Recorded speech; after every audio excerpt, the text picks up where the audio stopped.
Hello hi दर्शक बंधु मु जितेंद्र आपण मानक आज आउ एक विषय को स्वागत करने को जाऊँगी।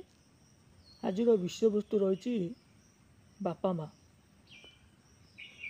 माँ बाबद को आपण मैंने केते जानी ता तो कहले भूल होना बापा माँ बाबद को आपण मैंने बहुत किसी जानी तथापि जी भी जानी ता भी कम पड़ आपण को जदि देखा जा माँटीए 10 मास 10 दिन गर्भधारण करी शेष आमको जन्म दे था दुनिया आलोक देखा था।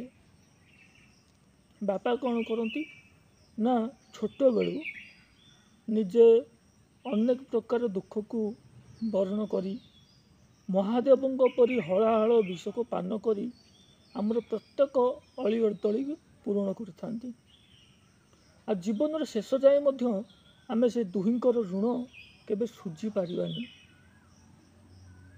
तो तांकु नहीं कि आज यही सुंदर उपस्थापनटी आशा करे निश्चिंत आपन को भल लगे आज भिडियोटी। तो चलते आरंभ करवा बापा माँ शब्दर अर्थ कौन। बापा माँ शब्दर यह अर्थ रही ना बापा माँ शब्द जो रहा तार हूँ 4टी अक्षर। 4टी अक्षर तात्पर्य कौन ना प्रथम अक्षर अच्छी बारु आसी वायु अर्थात पवन पार अच्छे आज्ञा पानी अर्थात जल माँ रोचे माटी अर्थात भूमि आ अर्थात हूँ आकाश।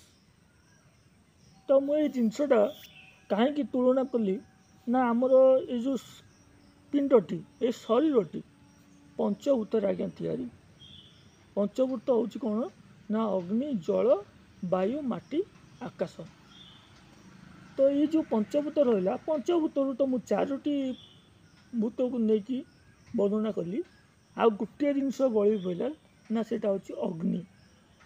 अग्निर सामंजस्य कौन अच्छी बंधु अग्निर बहुत सामंजस्य अच्छी अर्थात यह हूँ ना ये जो बापा माँ आमर जो प्रत्येकटे अली अदली सही गाड़ी भूल कले गाड़ी करेंगे भल कम कले प्रशंसा करेंगे स्नेह करेंगे ये जो सब जिनस करमपाई ये जिनस केमी कर ना अग्नि परी गोटे निया पिंडुला परी निजे जली जली आमको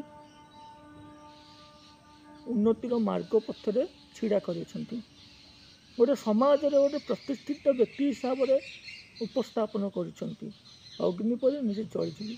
तो ये अग्निर गोटे विशेष भूमिका रहा अग्निर गोटे विशेष भूमिका रहा।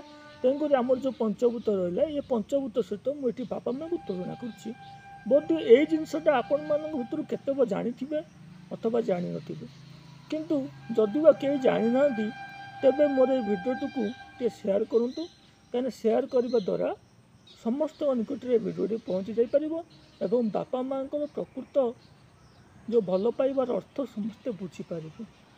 तेणु आज भिडियोटी एतिक शेष करुच्ची पुणी देखा आउ एक नुआ भिडियो से पर्यटन मत विदाय दिंतु मु जितेंद्र आपण मानक सहृदय सैल्यूट। जय श्री राम।